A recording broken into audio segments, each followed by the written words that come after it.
Now, hello students, we are going to discuss our next topic, base, in this video. What are base?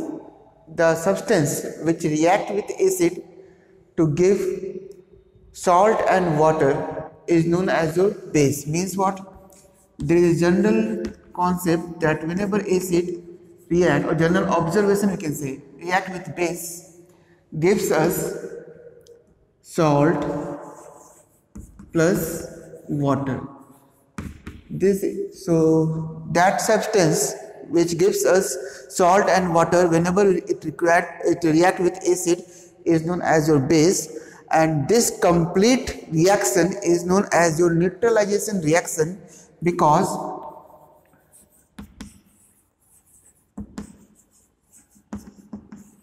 it nullify the power of acid as well as base to zero, means to nothing. As we know that acid is more active in nature, similarly base is also active in nature.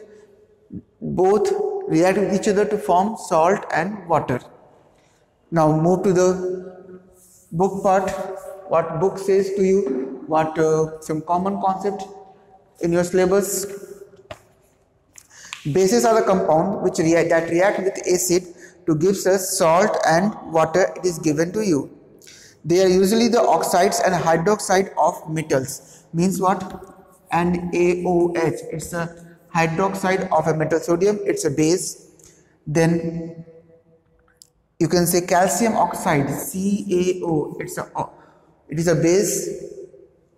Similarly, we have other things like iron oxide, FeO, and both Fe2O3. These two are different compound of iron with oxygen. Both are oxide of metal iron. Similarly, there are some more complex form, CaOH twice. It's a compound, it's a base of calcium. Ammonium hydroxide, NH4, not 2, NH4OH. This is your base. So let's discuss some common examples for formation of salt and water in reaction of acid and base. So we have a common acid, HCl, a common base, NaOH, sodium hydroxide. Whenever they react, remember, metal part of base react with non-metal part of acid. Here, as we know that both are non-metal, but chlorine is more non-metal and hydrogen here act as a metal part. So NaCl plus, now what we have one H from this side and HO from this side. It's a H2O. So this is a very common reaction, common neutralization reaction. Similarly, we have a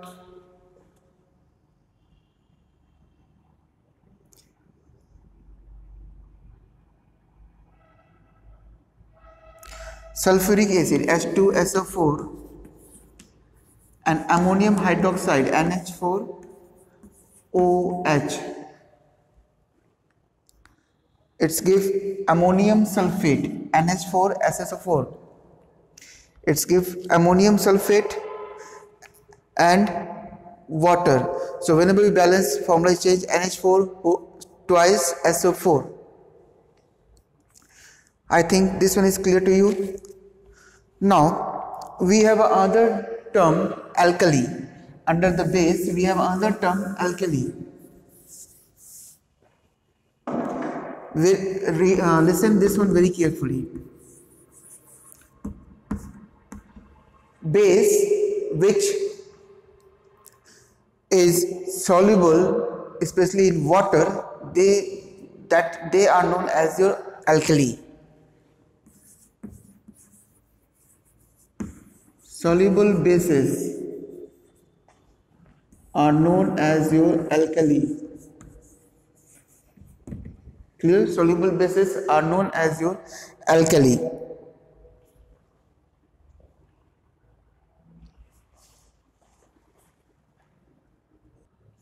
Okay.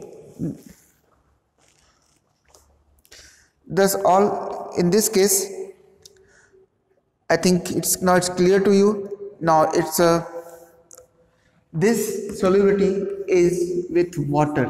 Now all bases, those who are soluble bases, those who are soluble in water, they are known as your alkali. Remember, for this, from this we can have a statement that all alkalis are bases, because from definition we know definition of alkali that bases are soluble in water. So all alkalis are bases, but all bases are not alkali. That you must remember, because all bases are not soluble in water. We already discussed about neutralization reaction. Once again I am discussing with you. This reaction is known as your neutralization reaction. In this case, acid and base lose their acidic and basic property. Acid lose its acidic property, base lose basic properties. Now move to this type of salts.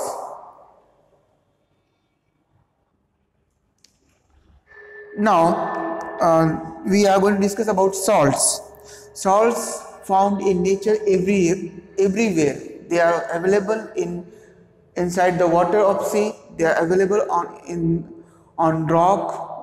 Everywhere we have salt. They are also available in some fruits like banana. Salt are abundant on our Earth's crust. A large number of salt dissolve in river water as well as your sea water. For example, all the salts are by nature, they are chloride, iodide, all the iodides, all the chlorides, all the bromides. For example, I am telling you, as well as all the sulfates, all sulfates of different metals. These are your salt. These are your salt, and they are abundant in nature. Soil and rocks are vast stores of salt, and there are some salt where we salt like sodium chloride, common salt, sodium nitrate, potassium nitrate. All these salts are available either on soil or on rocks. In case of fruits or vegetables, they are also rich in soil, rich with salt, like banana, guava. Then after we have apple. All these are rich with salt, especially with iron salts. Uses of salt you must read by yourself.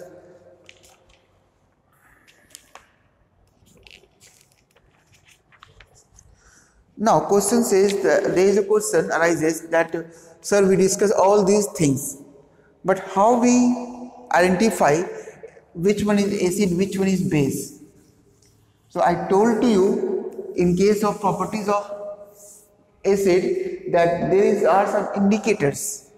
There are some indicators which, when come in contact with acid or base, they change either their color or the color of the solution, so that you can easily identify which one is base, which one is acid, and they are commonly known as your acid base indicator.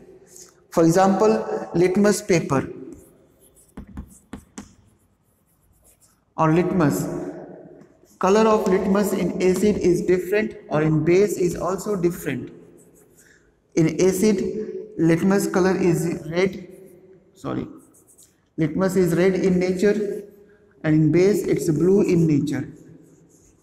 Means what? If we dip blue litmus paper in acid, they changes to red, and if we dip red litmus paper to base, they change in blue color. This is a very common indicator. It is available in your chemistry laboratory in form of paper. Litmus paper is there.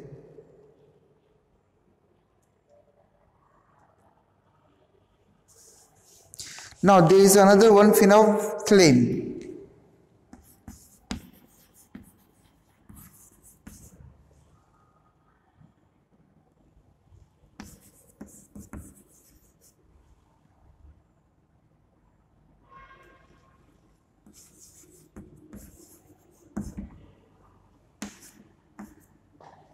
In case of phenolphthalein,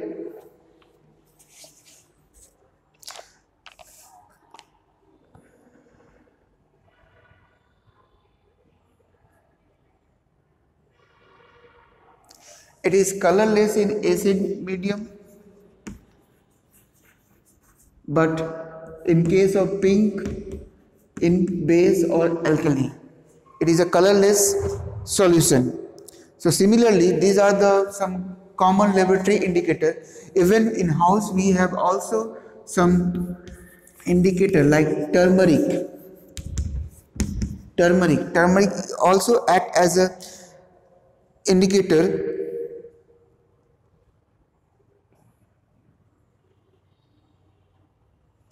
In base, it changes red to brown, either red or then brown by default if your turmeric react with base. And in case of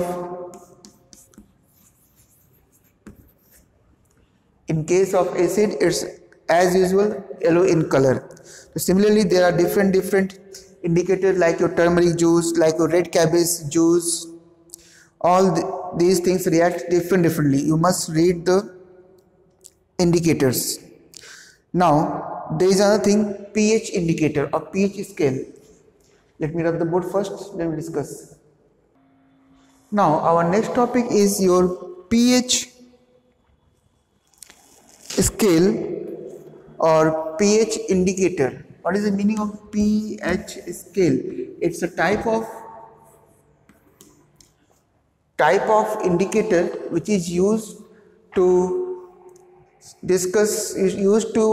identify the acidic or basic nature. As we use litmus paper for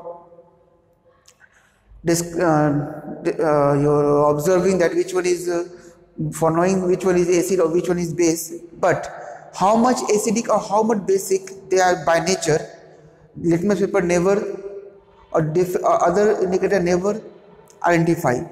Only the pH scale or pH indicator is the indicator which tells us about the strength of acid and strength of base. How this work?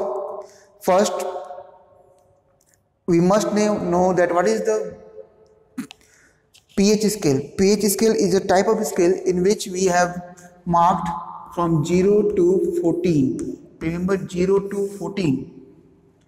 Clear? If a 7 is an indicator for neutral solution, means your pure water. Neutral solution means if any substance is neutral in nature, water is neutral in nature, so they measure on 7, and less than 7 or below 7 is acid for acid,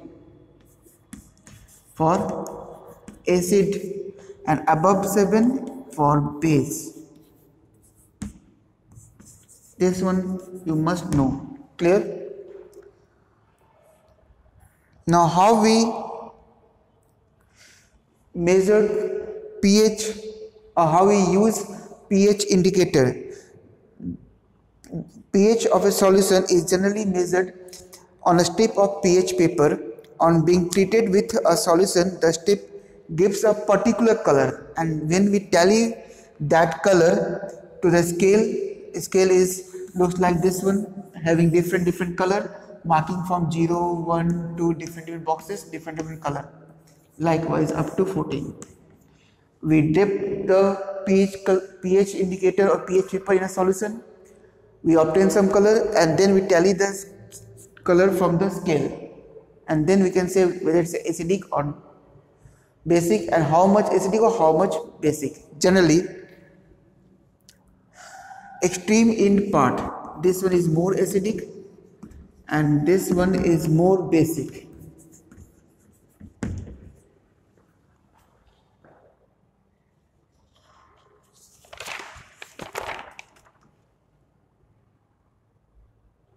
You must learn all the values of given in your book.